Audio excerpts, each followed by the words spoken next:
Hi. So I'm Andrea, Worthington Garcia, and I am not a researcher, I'm not a professor, I am a teacher. And so I'm just going to speak about my experience as a teacher and how that is an art, a craft, and a science. So I cannot believe that I am in my 17th year teaching. I can't. It's very surprising. And I'm a teacher of 11th and 12th graders at the International High School Langley Park. And it's actually only my second year teaching high school. I started my teaching career in 2002 in the Bronx, teaching in a middle school. I was a New York City teaching fellow, so almost TFA, but not quite as bad. So I didn't follow that traditional certification process that many teachers get to do. I was taking grad school classes in education while I was teaching children. And so it was really like a trial by fire kind of experience. I would be in school all day long, teaching, trying to figure out what I was doing, trying to make sure that my students were learning English, learning to read, learning math. And then I would go to grad school classes in the afternoon, learn about some kind of like new interesting strategy from some of my professors, go back to school the next day, try it out, and then fail. And then fail again, and fail again, and fail again. Because my first year teaching was a lot of failure, which I think that many people who are teachers feel that very deeply inside their hearts. And it is a miracle that I did not quit. And the reason that I did not quit after, during Christmas break, because that's the time that first-year teachers usually quit, is in December when they go on Christmas break. The reason I did not quit was because I had mentors. I had strong mentorship through the Department of Education in New York City and through my graduate school program. And my teacher mentors were the reason that I made it. They would help me plan lessons. They would help me figure out what I did wrong.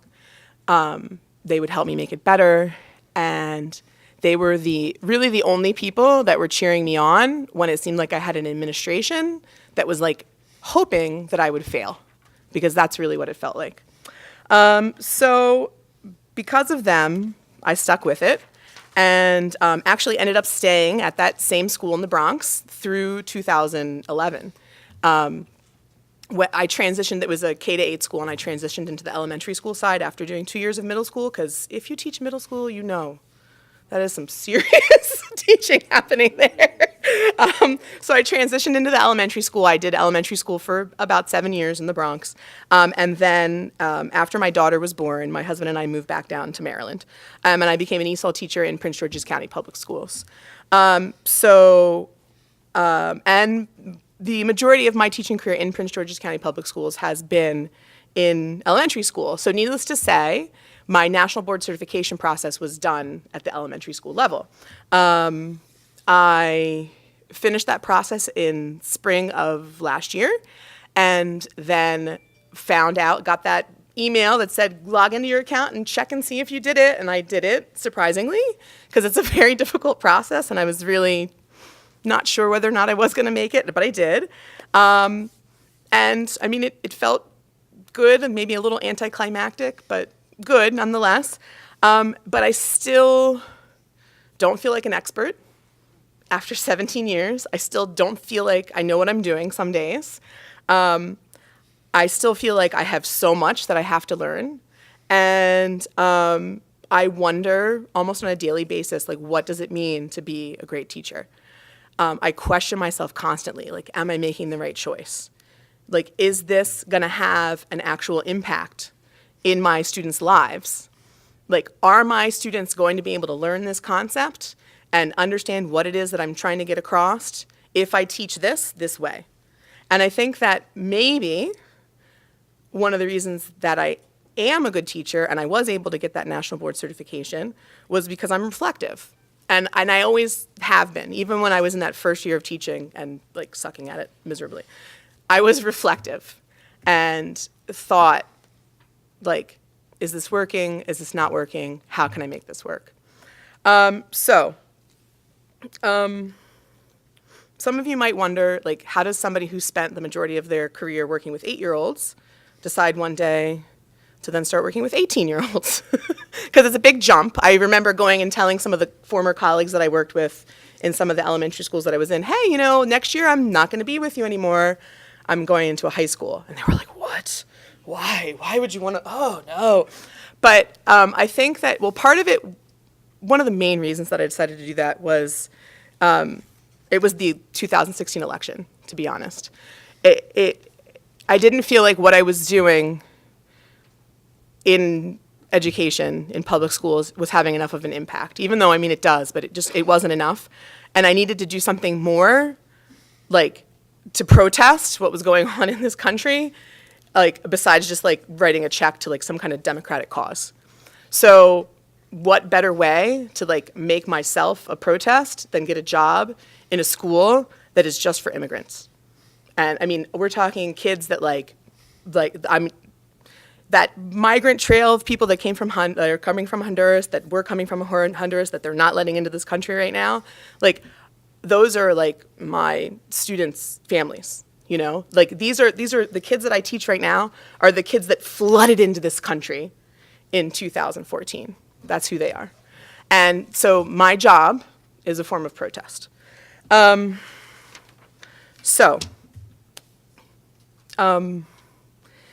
think that my first year teaching in high school last year was very similar to my first year teaching in the Bronx, only there was less crying, and my administration was actually supportive, which makes a world of difference. But I will say that there are still days, and I still have them now, even after 17 years teaching, where I will sit at my desk and I stare at the wall in the back of my classroom and I think to myself, can I actually, like, come back tomorrow? Like, I do. But I know that I have to come back, and I have to keep doing what I'm doing, because it's all about the relationship that I have with my kids. Like, and if I don't come back, because the kids all last year at the end of the school year, Miss Garcia, are you going to come back next year?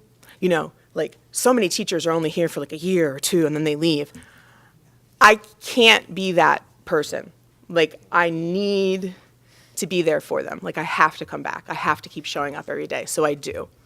I think that what I have learned, or what I learned last year through transitioning to high school, is that, like, teaching more than anything is about, like, this teacher-student relationship. I think that's what I'm starting to really understand after 17 years.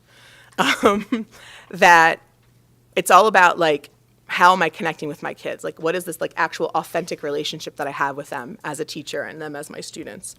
And I think that the big difference between teaching younger children and teaching, like, young adults is that, like, with younger kids, I think it's easier to, like, leverage this desire that they have to sort of be good students, to fit, like, a role, to, like, want to please the teacher, because there are, like, that's younger kids, I mean, not all, but younger kids do kind of have that teacher-pleasing thing inside of them, and they have a lot more trust in adults than young adults do. With my teenagers and young adults, because some of them are 19 and 20, they're less concerned about, like, what's good or bad or right and wrong, even though they do think about those things.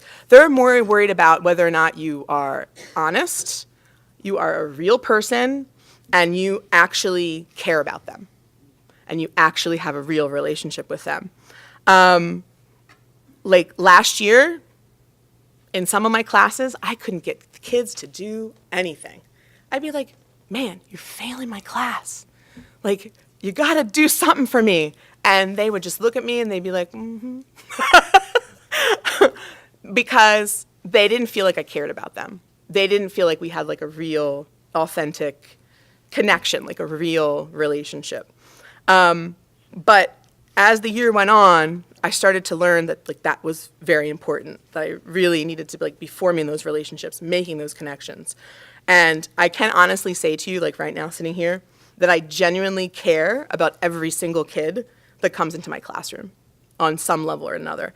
And I think that my, like, ability to comprehend the great impact of that like student-teacher relationship, and like my understanding that it's really important that they feel that I care actually happened after I became a mother, and I thought to myself, what kind of a teacher does my daughter deserve?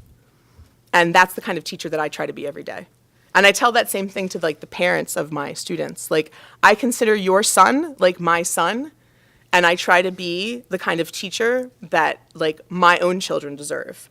And so I think that that's kind of like where I come from every day. That's why I keep showing up. That's not to say that one has to be a parent to be a good teacher, because I've met people that are wonderful parents who are terrible teachers. And I've met people that are amazing teachers who never have children. But I think that it was something in that relationship between like me and my daughter that made me realize this relationship between like between student and teacher is nearly as important. And that also made me realize that like teaching and like what we do with kids has to actually come from like this genuine place, like a genuine place of caring, like a genuine place of like, is what I'm doing making a difference? Am I making your life better? Am I trying to help you become an independent, successful adult? Like, that's what I tell my teenagers all the time. Like, is what I am doing going to help you become independent, successful, like not suffer in your life, right? And what are they doing to kind of bridge that gap? So I think that, like, I think it's really easy for people like on the outside maybe, or I mean even teachers themselves, to say, oh yeah, I mean my principal does this all the time, even though he's wonderful, he's amazing, but he says, you know, it's always about the kids. Like, I'm coming at this from a place of like, what is best for our students? And sometimes he's honest when he says that, and sometimes it's just a way for him to get us to do things that he needs us to do. But I mean, that's really when you are doing the job of a teacher, you are coming at it from a place of like being genuine, and like it's really about the kids. It's not about something else. So I'm ready to wrap up, but I think that like the thing about teaching is that it is like the hardest job in the world. It's so hard. I have a former principal of mine that used to say, teaching isn't rocket science, it's actually harder. And I mean, I think that that's true. So like, is teaching an art, a craft, or a science? Yes, it's all those things, right? I mean, that's what it is. Yeah. So. Thank you so much, Andrea. Sure. If I had a child, I'd want them in your classroom. Oh, thank you. At that age, absolutely. Terrific. And Elizabeth, take us home. Thank you.